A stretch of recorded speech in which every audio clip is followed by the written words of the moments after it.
Hello, welcome again to Hope in the Light of Suicide. I'm Tammy White, the founder of the Bobby White Foundation, along with... I'm your co-host, Bonnie Snyder. And we have a special guest with us today, Jenn Licata. Yep, Licata, that's right. Oh, sweet. She's with Canine Partners For Patriots. Mm-hmm. So we're going to speak with her in just a moment. But of course we want to always... We don't get to roll credits at the end of our show, so yeah, we want to always thank our producer, John and WeBeam TV, and Rob and Dylan and Cage, because without them we wouldn't be able to get our mics on and get the cameras rolling and do all that fun stuff. They know how to make us look good. And also one of our newer sponsors, the Hilton Garden Inn out at the Suncoast in 54. We want to thank them also. So we have a lot of events going on, and usually we'll talk about the events at the beginning of the show, but I think what we're going to do is, because one of the big events is our guest, so we'll talk about them and fill in the rest of them, because there's still a ton of stuff going on. Yeah, along with that, the other ways to, we were talking about sponsors. The other way right. to sponsor is, through our kindness page.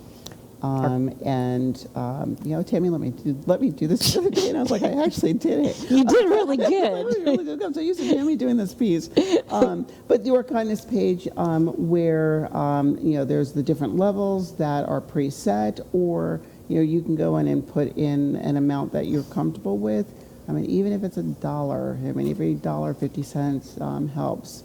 With production costs and what it costs for us to bring the show to you. And my God, we're on episode 43. 43. It's like we've done this for 43 weeks, guys. And again, with we couldn't do this without not only John, and the crew here, but with your support as well. We also have our T-shirts, and you can purchase those through the foundation. We have the 2 designs, and they're both available in the men's and the women's style.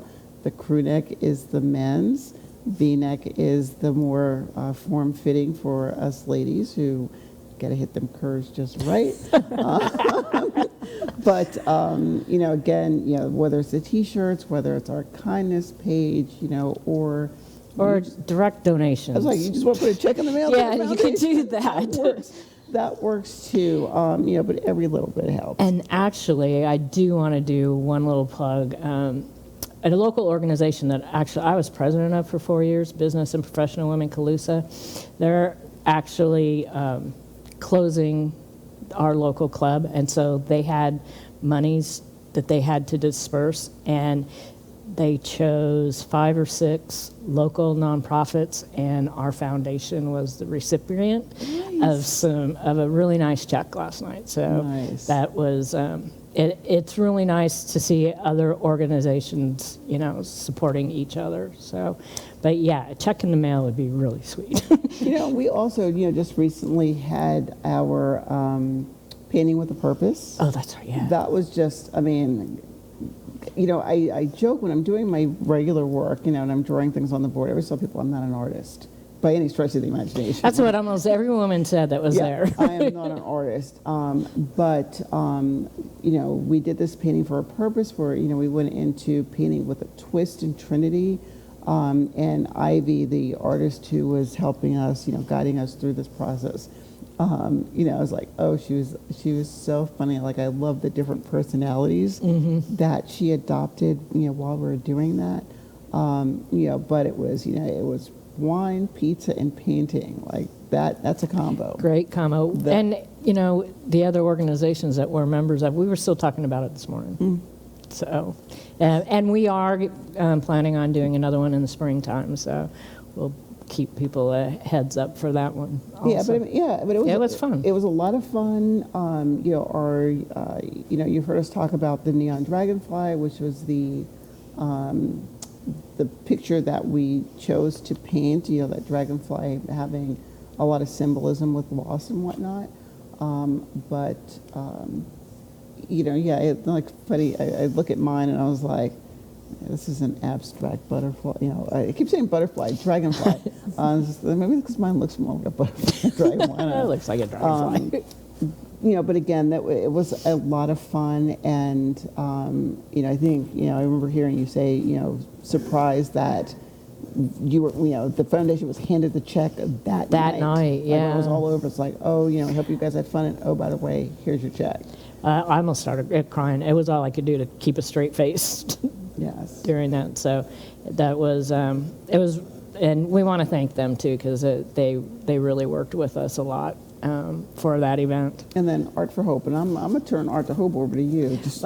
Art for Hope is a continuation, and we'll talk about that towards the end of the show, because there's a lot of stuff going on, and I want to get to our guest here. Absolutely. Again, we have Jenn here, and she is actually, this is a pretty good title, long title for your job position.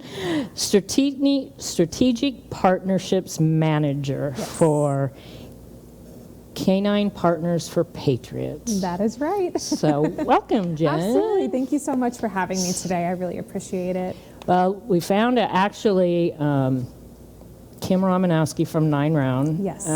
She's the one who forwarded me Jess's email, and she's like, I think, this is, and I was like, oh yeah, we got to get him on the show. So, Absolutely. voila. Well, thank you so much, Kim. We really appreciate it. And just passing along our information, the more that we can share with members in the community about what we're doing, the better, because at the end of the day, it can be a life saved. What is, tell us how the organization was founded and why, and what is it that you guys actually do in the community? Absolutely. So we're going to take a little trip back in history, but we were founded back about 8 years ago now. So we were founded by certified master dog trainer Mary Peters. She has over 30 years of canine training experience, everything from police dogs, law enforcement, search and rescue, you name it in the canine world, she's done it.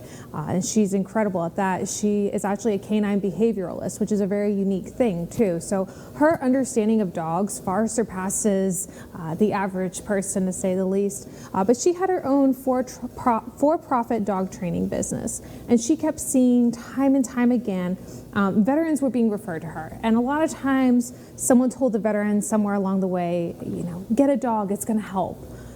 And they're not wrong. They're not wrong, but we just needed to build upon that a little bit. So she was constantly getting veterans referred to her class, and she noticed a similar pattern. They would often be very withdrawn. They would stay towards the back of class. They might come 1 week and then not come for a number of weeks, and then come again and then not come for a number of weeks again. And as she started to engage with these veterans, she all saw a common theme throughout, and that was that these veterans are struggling with post-traumatic stress disorder, traumatic brain injuries, and/or military sexual trauma. And it was at that point in time she really realized how important it was to have a program specifically tailored for veterans or active duty members. And she has, just with her knowledge of canines, she actually closed her for-profit dog training business and founded Canine Partners for Patriots. So that was about 8 years ago now. We've had actually our 300th veteran graduate this past week, which was a huge milestone for us. But a little bit about the program itself. We're a little bit unique when it comes to service dog training. We actually train the veteran to train their service dog, which is a little bit of a different approach. Oftentimes with service dog organizations, the dog is trained by a dog trainer over the course of 6 months, and then the recipient of the service dog ends up coming in, getting a crash course of everything it just took the dog 6 months to learn. And Mary really began to see, okay, well, it would make a lot more sense if we actually involved the veterans in the training from the beginning. And by doing so, the dog and the veteran actually form a very unique bond, because they're starting at level 1 and going all the way through the program together. Because of this, they have a much stronger bond. We say it's their battle buddy, and that really is an accurate representation of this dog. But these dogs are fully certified service dogs, specifically trained to mitigate their veterans' disabilities. And the disabilities we're focused on are post-traumatic stress disorder, traumatic brain injury, and military sexual trauma. Service dogs are normally very costly. It's not unusual for service dogs to cost upwards of $20,000 to $30,000, even more. Everything we do is done at no cost. The veteran doesn't pay a dime, ever. We cover all the cost. We have supporters who cover the cost of training the dogs, so that a veteran's excuse for not getting the help that they need is not a financial one. We will never ask them for a dime, ever. The other really cool part about the program is we actually work with surrounding shelters and rescues to pair shelter dogs with the veteran to go through the program together. So we're not breeding. The big thing with that is a couple different things, but number one, we're saving 2 lives. We're saving a veteran's life, and we're also saving a shelter dog's life, but also the cost perspective in that as well. Breeding is incredibly expensive. By rescuing and utilizing resources that we do have in the community, and these rescue dogs, they're amazing dogs. Just for whatever reason, life has happened and they've ended up in the shelter, but that does not mean that they're not capable of being incredible service dogs. One of the big questions we get asked all the time is, what's the best breed of service dog? And we say rescue is our favorite breed, because a lot of times the best service dogs that you see are not necessarily ones that you can be like, oh yeah, that's absolutely, a lab, or yeah, it's a lab mixed with a few other things. That doesn't matter, because its personality is spot on, and what we really care about is the nose on the dog. So we look for those dogs who can positively sense adrenaline. That way it can specifically help with the veterans who have the PTSD, who have the traumatic brain injury. They're able to alert to that rising of adrenaline and alert their handler to the fact of, hey, hold on, we need to check ourselves right now. Something's not okay. We need to fix the situation. And, the dog's able to know before the veteran even knows. So that's just, a crucial part of our evaluation program. We pass about 1 in 25 dogs that we evaluate. So we set the bar and the standard very high when it comes to the behavior that's considered acceptable, and the qualities and characteristics that we are specifically looking for. So that's kind of the program in a nutshell. It's so rewarding to be able to see lives change and lives saved every day. I will forever come back to this story. We did a video series of testimonies for one of our foundations back about a year ago, and we had about half a dozen veterans who were willing to share their story. And honest to goodness, I sat there and cried the whole entire time, because just hearing time and time again, I wouldn't be here. I would be another statistic if it wasn't for the program. It doesn't get old. It doesn't get old. And that's what it's about. It's about saving a life. It's about saving a veteran, an active duty member. It's about keeping a family together, about saving a brother, a sister, a father, a mother. And it was funny because we have a handful of veterans who go out and do speaking engagements with us and stuff like that. And one of my veterans I was talking to this week, and I was like, hey, I got a couple dates, upcoming. He's like, I can't, I'm traveling. I'm like,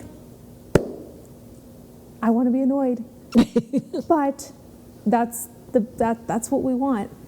He found his life again. He's traveling. He's serving on the executive level of his community organization. He's traveling all over the state. And that's what we want to see, is those veterans getting their life back. So it's amazing, to say the least. That is amazing. We joke and say we cry a lot at work.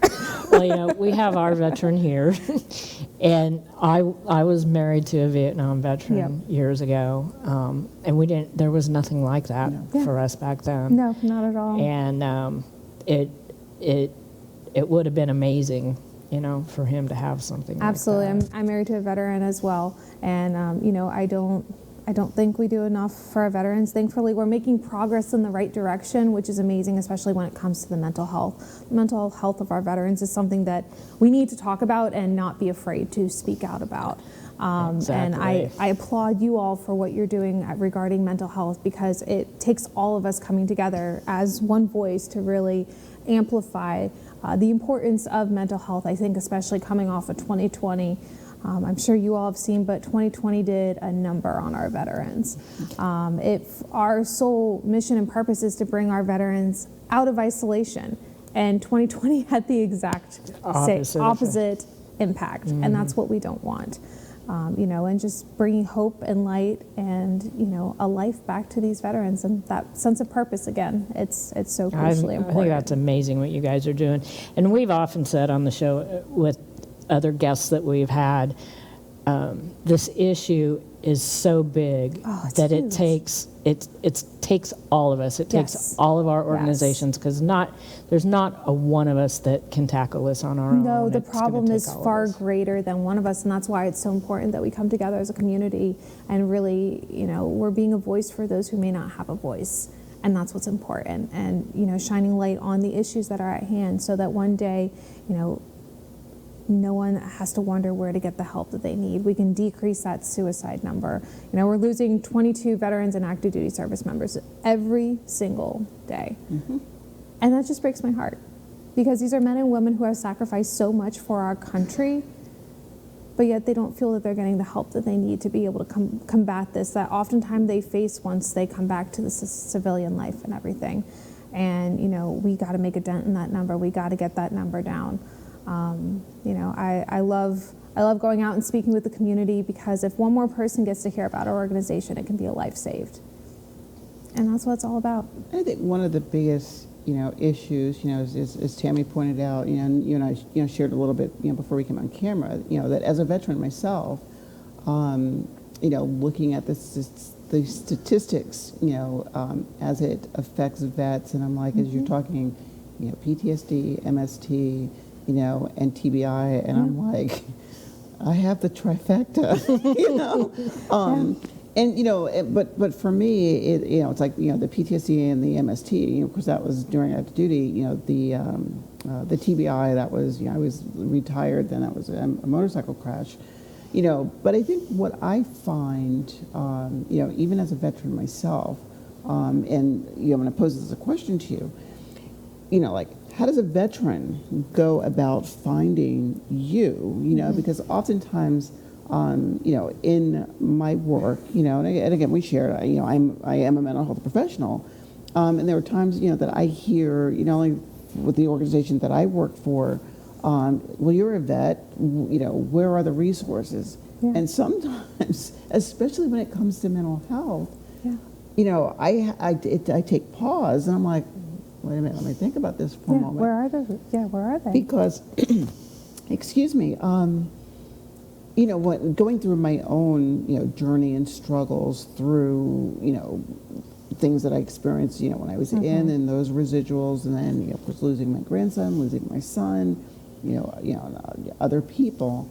It's like, well, we know the crisis line exists, and but when it comes to mental health services, part of the challenge is there aren't enough mental health professionals to deal with the number of veterans that need that help. It's so true, yeah. And, what I found, again, my own journey, I'm comfortable sharing this, is you had to be in a program.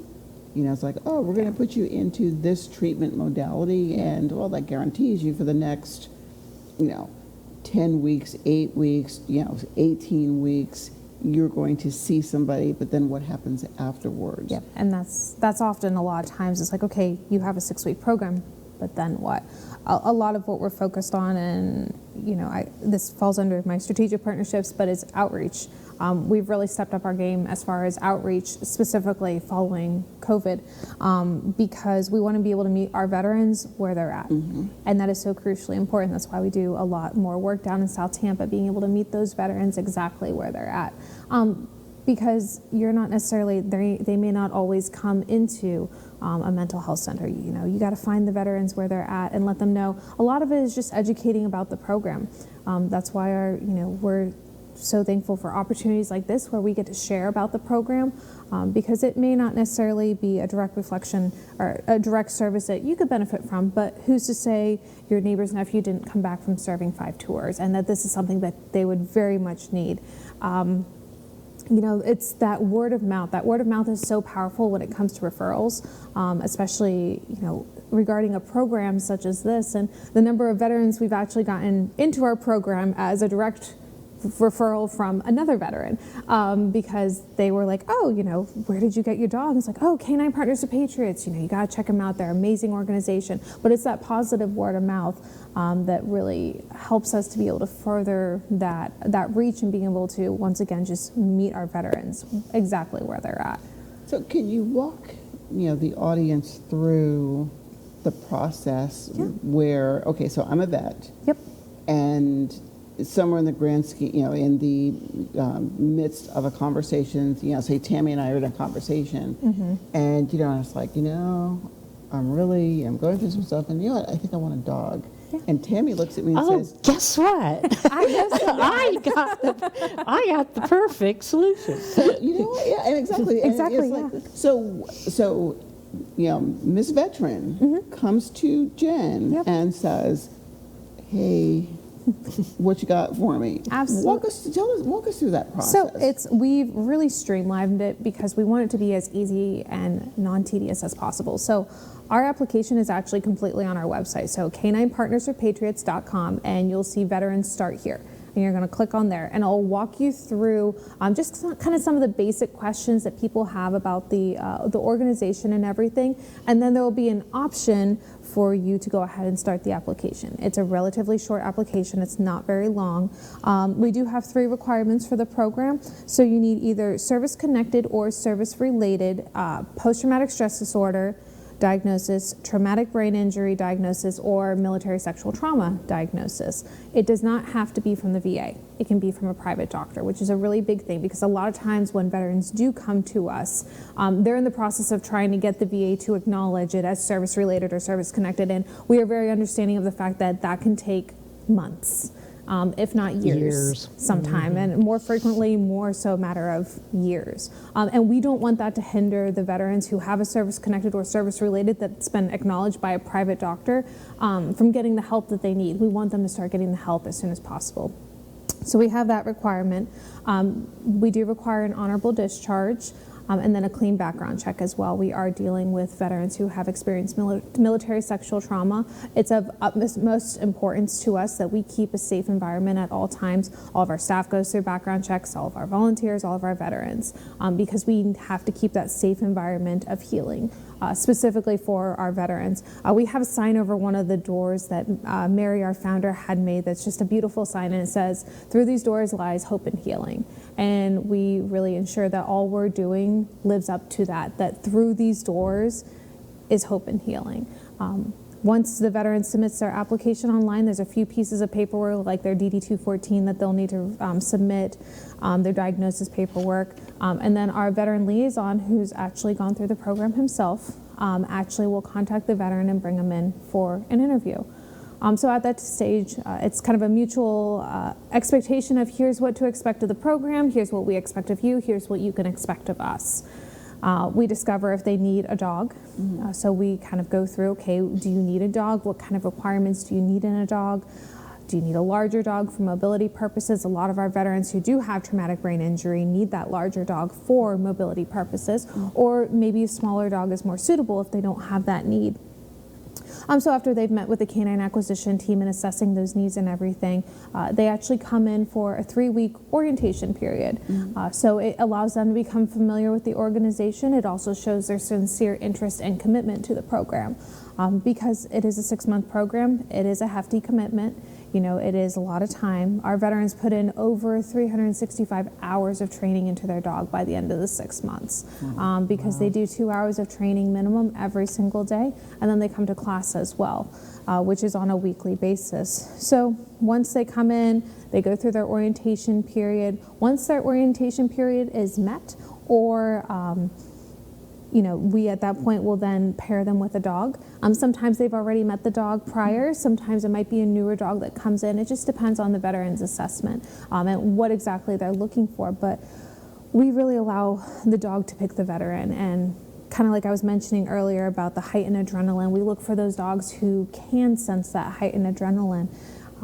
We very much, it's a very surreal thing, and it sounds kind of crazy just talking about on the face, but to actually see it happen, oftentimes what we look for is the dog to pick out the veterans in the group, and then most of the time they'll go back and pick one. most of the time. And it's that special connection that forms that is so really tear-jerking, is to see that connection. So once they get the dog and everything, normally our classes start up with every month and a half or so, we'll have a new class starting up. It's on a rolling calendar, so that kind of thing. But then once they go through the program, and in 6 months, they have their fully certified service dog specifically to mitigate their disability. We have a common saying around the office of, once you're here, you're family for life. You can't get rid of us now. But we really truly believe that. We host aftercare events for our veterans, so they're done on a quarterly basis. And it's a time that we can invite our veterans who have already graduated, who are maybe just enrolling in the program and have been accepted, and who are currently in class, to all come together just to be able to get to interact with other veterans. It's a great time for them to be able to meet others in their community in a safe environment. Probably one of the hardest things about COVID is that we haven't been able to do that. So we're actually going to be having our first aftercare event here for Christmas. It's going to be outdoors at one of our community partners retreats, and we are so excited because the number of phone calls we got throughout COVID, veterans just saying, "When can I come home?" And, and that's what it is for a lot of our veterans. It's home. It's that community. It's that open arm, that endless support. Oftentimes, you would walk into the facility we have with our scenario training rooms, a cafe. And you would often walk by and there'd be a handful of veterans over there with their newspaper and coffee and their dogs. Not because they were there for training or anything, just because it's a safe place for them to get out and about, and it's that community for them. We're very, very excited. We actually received state funding this past year to be able to build our own permanent training facility. Oh, sweet. And we're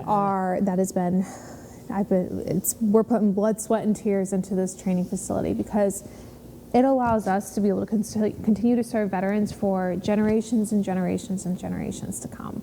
And I'm so excited for this. This is really a new chapter in the organization, and us being able to continue to serve veterans for years and years and years and years. And that's what we aspire. Long after we're gone, veterans are still being served. And I believe a lot of this we have to thank Mary Peter, our founder, who really stepped out in faith and really saw a need and stepped forward to fulfill that need. This organization wouldn't be here if it wasn't for her faithful step. So we're very excited. A lot of incredible things, but like I mentioned before, at the end of the day, it's about lives being saved and preventing suicide. So. What area? How big of an area do you guys serve? Oh goodness, whole state of Florida. So we have veterans coming from, I think, 37 or 38 different counties now across the state. We have about probably 4 or 5 veterans actually coming from out of state. So one of the very interesting parts about our program is, like I'd mentioned before, the majority of our dogs come from shelters and rescues, but we will actually allow a veteran to bring their own dog to the program. So say, for instance, the scenario we were talking about before with, someone told the veteran to get a dog at some point in time, it'll help them a lot. If they have their own dog and they think the dog has the right temperament and behavior to be able to make for a successful service dog, to us, why reinvent the wheel? Why not go ahead and build upon that? So we will actually allow a veteran to bring their their personal dog, if they think it has the right qualities and characteristics, go through all of our temperament testing to ensure that they do have the right behavioral that we're looking for, and actually use their own dog to be their service dog. We are one of the only, if not the only, in the country that is an accredited service dog organization that will actually allow a veteran to bring their own dog to the program. So we have veterans coming from, I think, about probably 4 or 5 different states now, and all across the state of Florida, everything from the Panhandle down to Miami, over to the other coast, and everything and anything in between.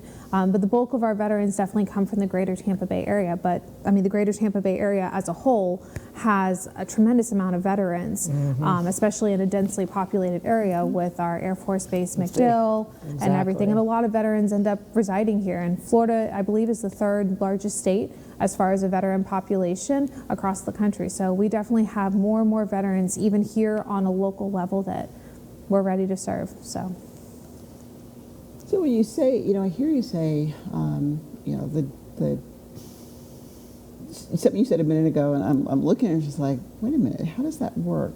Where it was during the orientation phase where you said the dog will pick out the veteran. Yes. And I'm like, So how does that work? it's very, and like I said, it literally sounds crazy on its face. But Not if you've had dogs your whole that entire is life. true. That is true. I mean, and I agree with you, Tammy, to that point, because, I find that dogs know people. Like, I don't own dogs. I mean, and it's not that I've never owned a dog. I have. It's just my schedule just does not allow it to be fair. But at the same time, when I think about my neighbors, like two neighbors, they both have dogs if I'm outside. The one dog, Stella, she has to pick up a leaf. And she she instinctively knows when I'm either sitting in my car, she'll pick up a leaf and she has to bring it to me, and then she cries until I pet her.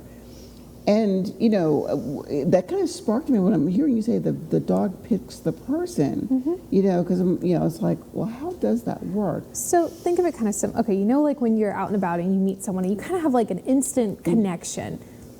Kind of think of that, but with dogs.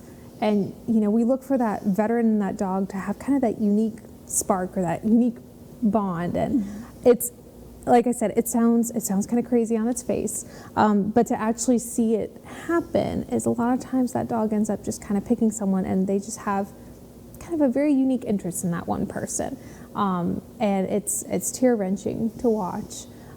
We actually had this. This was about a year and a half ago, I think.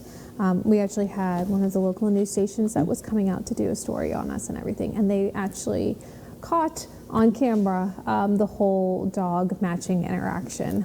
That was not planned. That kind of happened organically, which was amazing to be able to see.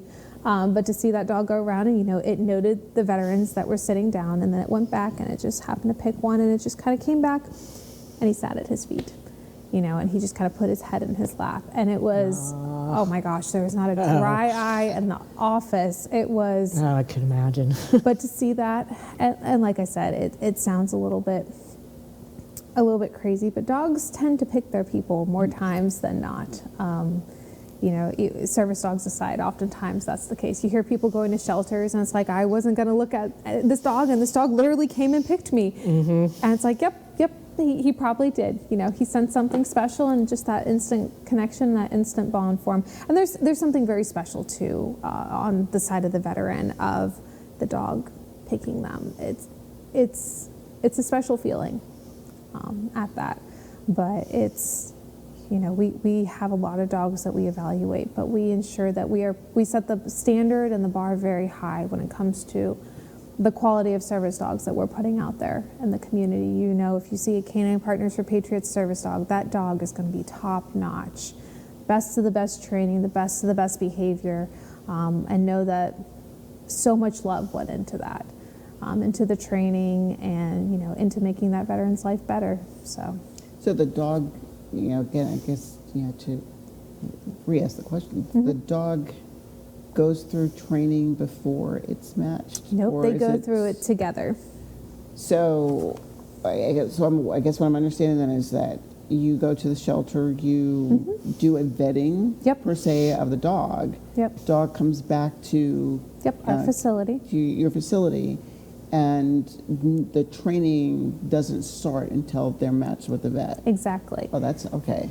It's very unique, very, very unique. So we actually have a lot of different volunteers who work with our canine acquisition team. They're out and about in the shelters constantly because they know what we're looking for. And we're getting to the point now where the shelters know what we're looking for. So they're giving us a call. Hey, I got this dog coming in. I haven't seen it yet, but from what I've heard, this could be a really good dog for you all, which is awesome. Cool. We have shelters who are being our advocate for us.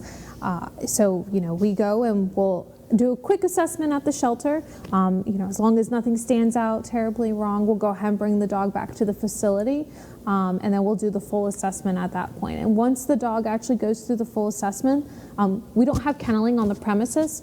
Kennels are incredibly expensive to build and maintain, so the dogs actually go into a foster home environment to allow them the 2 weeks to decompress from the shelters. That's cool. Because we don't want the dogs going through the decompression directly when they coming out of the shelter and then going directly into a veteran's home. We want them to go through that decompression first. And then once the dog has met their 2 weeks and the veterans met their 3 weeks, then they're matched at that point. And then they go through training together as a team. So we call them our canine teams, because that's what they are. They're a team. That's super cool.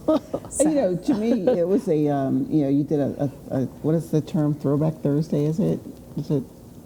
Yeah. I see the kids all the time. I was like, this is a Throwback Thursday. And I was like, well, is there any other Throwback days? Like, why is it always on Thursday? So a Throwback Tuesday, since, you know. Yeah. We'll go with Throwback Okay, Tuesday. guys, when you see this episode, it will be Saturday or Sunday. We tape on the Tuesday, so it's Tuesday for us right now. But a throwback, when I heard you say the word battle buddy, you know, and, you know, Chris, you know, we obviously had focus on you, you know, as you were explaining this, but I was like, she just said battle buddy. And I was like, she is really speaking, you know, and I think for me, you know, it's like that heartwarming feeling just listening because, you know, she said battle buddy. And I remember, you know, when I was, you know, when we're in, you know, we were taught your battle buddy is the most important person to you because that's the person who, you know, when you're thinking about when you are on the battlefield, when live rounds are coming at you, that person that just might save your life is your battle buddy. Yeah. You know, so again, I'm like. Take that same principle and apply it to the canine team. I'm like, yeah, he's definitely speaking. I mean, walking the walk and talking the talk. I mean, this veteran is impressed. Like I said, it's about meeting our veterans where they're at. They understand the terminology, battle buddy. They understand that that's their, you know, the number of stories we have heard that my dog saved my life. I attempted suicide, or I attempted to harm myself, and my dog stepped in and intervened. That's what it means to be a battle buddy. And, you know, it's one of those things of, like I said before, and I know this is a common thing we've reiterated, but it's about saving a life. And, you know, our service dogs are meant to be a tool to be able to reintegrate back and to be able to be that tool to use. Unfortunately, dogs don't live as long as people. I wish they did. I think our world would be a better place, that's for sure. But it's about giving our veterans that tool to be able to succeed, to be able to get back on track, to be able to reintegrate back into society. And that's what it's all about. So, and to that question, I mean, not to be a Debbie Downer, you know, or anything like that, you know, but to the point of, you know, dogs or people sometimes often outlive their pet. Yeah. So what happens? Oh, first of all, I guess I would ask, have you ever had it happen? And then if so, or if not, what would be the process if, okay, Bonni has, you know, a service dog from your organization and, you know, my dog, you know, passes away. Yeah. And I'm like, my doggy's gone. Yeah. Can I be rematched? Absolutely. So we've had this happen a number of times. Again, I wish dogs lived as long as people. But we did have this happen recently. And we got that veteran back into the program as soon as humanly possible. You know, it took us, you know, we had to find a dog. And we're part of a national association. We're actually founding members. It's the Association of Service Dog Providers for Military Veterans, or a national association of like-minded organizations who do not charge veterans for service dogs. You know, we really utilized our relationship there, and we did not have a dog at the time, but we called on our friends, and we're like, we need help yesterday. We need a dog that is ready to go. And guess what? We got it. Because it came down to saving a veteran, and that's what's so important. And we've had it happen a number of times. Unfortunately, the dog has passed. If the veteran needs another dog, they will get right back in the program, and we will provide them with another dog. No questions asked. Because we say, once you're family, and we live that out in all that we do. Well, how does the process work, you know, on the other side of the spectrum where, you know, again, if I use, you know, Bonni as an example, Bonni walks into your organization and it's like, you know, hey, I want to be matched. But it turns out that, for lack of a better way to put it, I'm not a good fit for the program, or the program is not necessarily a good fit for me, or there's a characteristic, you know, let's just say if I say, okay, I have these 3 diagnoses, you know, these 3, um, however, this is not a fit. What does that process look like? So it depends on why the program may not be a good fit. If it's maybe not a good fit, we have instances where, because the veteran does have to be physically able to train the dog, we have instances where some of our veterans are not physically able to train the dog because of their disability. That's where our association really comes in hand, because we do have different association members who that hold up to the same standards that we do, but maybe do their training a little bit differently. Maybe it's more trainers training the dog than veterans. So if it's something like that, we'll refer them to one of our association partners who maybe can better serve them. We have instances where we have veterans call who may not be able to relocate down here for 6 months. That's where that association really comes into play, is we can find an organization that we know are adhering to the same standards as us wherever that veteran might be. Now, if it might be the instance of maybe the veteran doesn't qualify, so maybe they have something on their record, we do give them the resources to be able to, we don't ever want it to be a no. We're going to give the veteran those resources that they need in order to, maybe it's go through Veterans Court, whatever it might be. Or maybe a service dog isn't really the right avenue for them. We have a licensed clinical social worker who's on staff with us, and he's very familiar with all the different avenues of help for our veterans. So it will never be a no. It will be okay, well, let's find what you need and be able to help that veteran to that next step, whether it's with us or whether it's with another organization, whether it's service dog related or elsewise. So rather it being the hard no, it's more of a not us. Yeah. Not the hard no. Exactly. And I think that is what I feel is often a challenge, not only, for veterans, but for anybody, seeking some kind of, mental health, service, is that the resources are not always there, or if the resources there, people are not aware that the resource is available. Now, I know that your organization is, it's all about veterans. And again, I could be biased, when it relates to veterans. Is there for lack of a better way to call it, like a sister kind of organization for non-veterans? So we do not. We are focused specifically on veterans and active duty. We do allow active duty in the program, which is also a unique thing. So as long as they're able to commit to the program, even if they are not a veteran, but they are active duty and they are still in, we will still allow them to go through the program and everything. We don't necessarily have a sister organization for, a non-veteran. It's very hard because we want to be able to help everyone. But we also want to be superior at what we're doing. So that's why we've really put all of our time, energy, and resources into veterans and active duty specifically, and created a program tailored for them. But I know there are a few other members here in the community, though, that work in other areas. I mean, service dogs change lives, whether it's veterans or children. Service dogs are a powerful, powerful tool when it comes to mental health. And I think that's something we've actually done our own empirical data on, because there's not enough data on the benefits of an alternative treatment specifically regarding service dogs. So we actually personally have 7 years of data that we have had collected and assessed by University of Central Florida, specifically on the benefits of service dogs as an alternative treatment for, in our circumstance, veterans.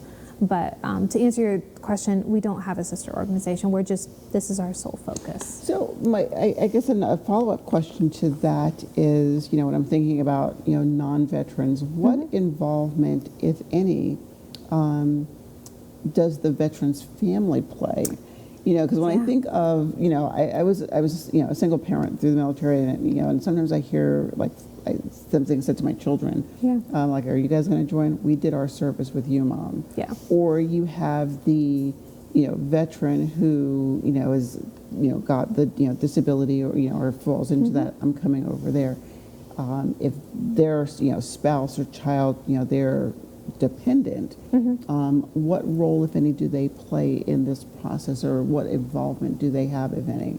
Actually, a huge role. So we actually involve the whole family in the process.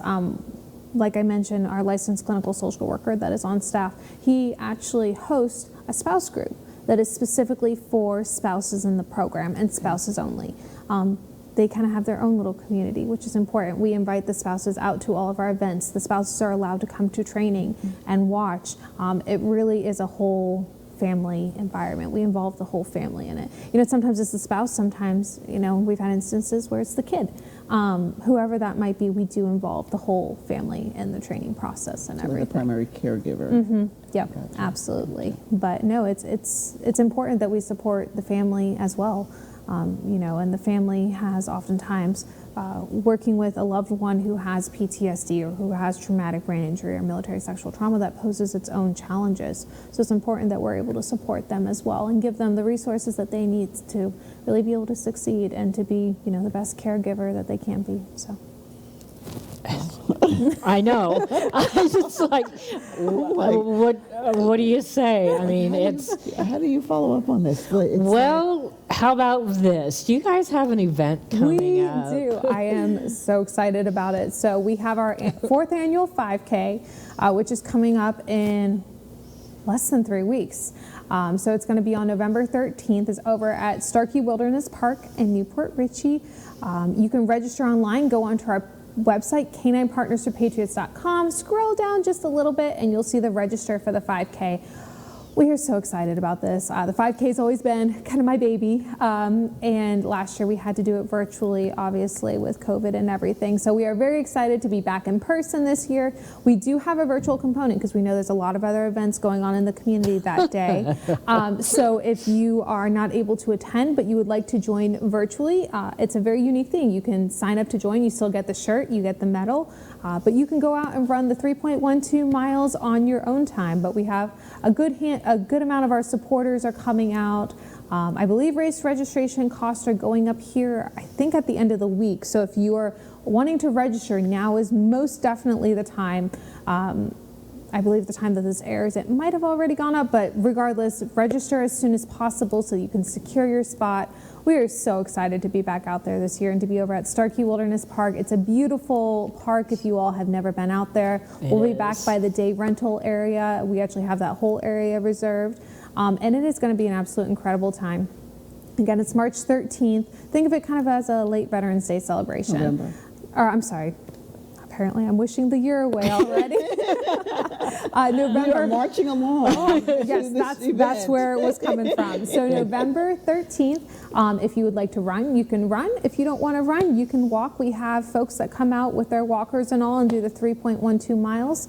You can bring your dog as well. We do ask well-behaved dogs only and no retractable leashes, only regular leashes, just for the safety of all involved. We're going to have a lot of different vendors out there. It's going to be a great time, really just being able to come together as a community and a way to really say thank you to our veterans who have just sacrificed so much for this country. So very excited. We hope to see you guys there. And of course, if you have any questions about the 5K, you can always call our office. Our contact information is on the website, but we are very, very excited about it.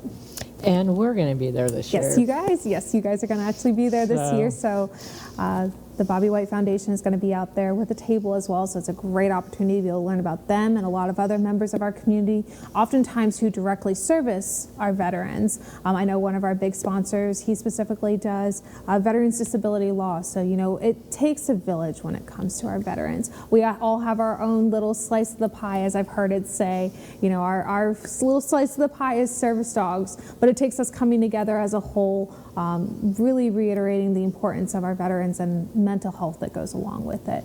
You know, just making a difference one life at a time. So, yeah, I still. I know. I am. You know, I am so blown away. You know, not only learning about your organization and what you do. But again, it is. It's vitally important it is. that veterans know and are aware of opportunities that are available, resources that are available. Absolutely. Absolutely. Because again, I remember as I think back to my own journey, we go in with these, concepts, these dreams, that this is what's going to happen. And you know what? I'm going to take this through to the end, and I'm going to take it to retirement.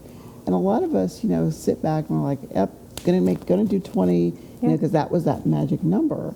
But unfortunately for, some people, that they don't get to realize that 20 because of something that happens, in the course of service. And I'm not blaming the military, by any stretch of the imagination, because I know myself, like others that joined, when we raised our hand, I mean, that oath said, I'm pledging my life here. So I knew, or we knew at any given time, that service could mean our lives, literally. But at the same time, when that, whether it is, your ETS, your, estimated time of service, that's called, or your retirement, for some, there's been that disillusionment, like, I just gave you I just pledged my life, and there's nothing for me to help me with the residuals. The VA could be a wonderful organization or, wonderful resource. At the same time, there is that recognition that the VA is limited, and people think it's vast. And again, from my own perspective, it's like, what do you mean I can't get this? Or what do you mean this is not available? Or what do you mean I have to wait X number of months just to see somebody? And so having, people like you step up and recognize the need is, it's heartwarming. It is, vastly, it is needed, losing, for me, losing, friends to, the epidemic of suicide, and, or even, losing some friends in battle, and what that does to us, because, you're right. Once you're in the military, it is a family. So again, I, give you my personal heartfelt, thanks and applaud for, what you are doing, because it is absolutely needed. Well, and it's so, I think another big thing, and I've definitely seen this firsthand, but transitioning out of the military, I guarantee you almost every veteran you ask, what's the hardest thing you ever did? And it's transitioning out of the military. I saw that with my husband. We went through several deployments together. That was nothing compared to transitioning out of the military. And if we can help a veteran find their purpose again, and that's what it's about, because veterans thrive off of that purpose. What's my purpose? And that's why we involve the veterans in the training, because it gives them that purpose and that mission and that fulfillment again. It is. You nailed something. Like, I used to joke when I was retiring. I was like, I'm going to take a year off, because I just, I just spent the last,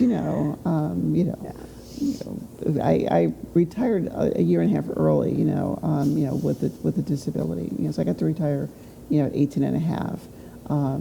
But I remember it's like, I don't have to shine boots anymore. I don't have, and I could, and I don't have to do this, I don't have to do that. Well, that year lasted about 4 months. Because right. I was stir crazy sitting around the house, like, well, I gotta have something to do. I gotta have something to do. And, the joke used to be, of course, we say it's a joke, but it was really serious, that after you retired, within 4 months, you'd be dead, because that purpose was stripped away from you. And I was like, what do you mean? And again, it was a joke, but then it became because there were some real times where, like, didn't he just retire 3 months ago and he's gone now? Or didn't she just retire and she's gone now? It's like, oh, it's not like that. But yeah, that transition is hard. I went from shining, I was like, I knew I had to shine boots and press a uniform, to, what do you mean I have to figure out what clothing and shoes that I'm wearing?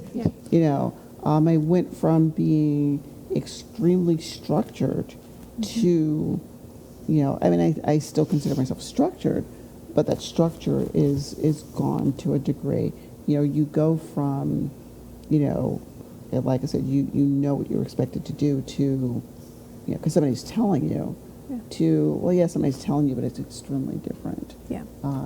But yeah, and we, again, you have my applaud, and we always run this down. I to the know we second. do. I know we do. So again, don't forget the K9 Partners for Patriots 5K, November 13th at Starkey Park. That same day and about the same time is the American Foundation for Suicide Prevention's Out of the Darkness Walk, and that is at Sims Park in downtown Newport Richey. And somehow we will be at both events. We're going to duplicate ourselves somehow. And then later in the afternoon, that same day, November 13th, down in Tarpon Springs, is the Bowl-a-thon for Ian's Way. And we had Jennifer on last week to speak about Ian's Way and that fundraiser. So we'll be down there too. So that Saturday is a busy Saturday. And plus two, we still have Art for Hope going on.